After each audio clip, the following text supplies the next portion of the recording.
لبيك اللهم لبيك। পবিত্র রমজান মাস এলেই সৌদি আরবের পবিত্র নগরী মক্কা ও মদিনা এক ভিন্ন রূপে ধারণ করে। বিশ্বের বিভিন্ন দেশ থেকে আসা মুসল্লি, ওমরা পালনকারী হাজি এবং স্থানীয় বাসিন্দাদের জন্য প্রতিদিন এখানে আয়োজন করা হয় বিশাল ইফতার মাহফিল।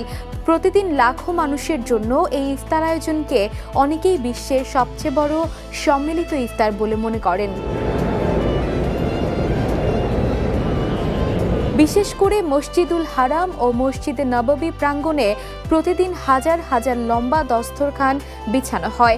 বিভিন্ন দাতব্য সংস্থা, সৌদি সরকারের তত্ত্বাবধান এবং ধনী ব্যক্তিদের উদ্যোগে এসব ইফতারের ব্যবস্থা করা হয়।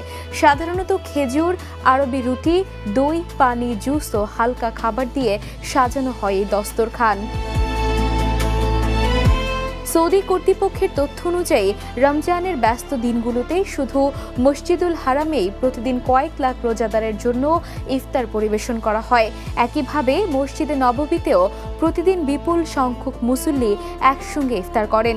ইফতারের সময় মসজিদের বিশাল প্রাঙ্গণ মুহূর্তেই ভরে ওঠে সাদা দস্তরখান ও খেজুরের শাড়িতে। ইফতারের ঠিক আগে স্বেচ্ছাসেবকরা দ্রুত খাবারের প্যাকেট ও পানির বোতল সাজিয়ে দেন।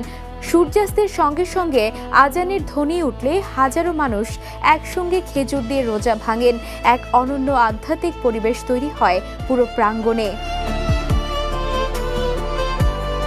রমজানের এই ইফতার আয়োজন শুধু খাবার বিতরণ নয়, বরং মুসলিম ভ্রাতৃত্ব ও উদারতার এক বিরল দৃষ্টান্ত। পৃথিবীর নানা প্রান্ত থেকে আসা মানুষ এখানে একই দস্তরখানে বসে ইফতার করেন, যেখানে ধনী গরিব, দেশ জাতির ভেদাভেদ মুছে গিয়ে ফুটে ওঠে ইসলামের সাম্য ও ঐক্যের বার্তা।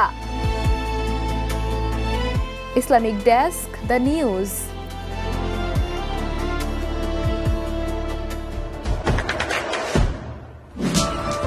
দেশে দেশে সবার সাথে দ্য নিউজ।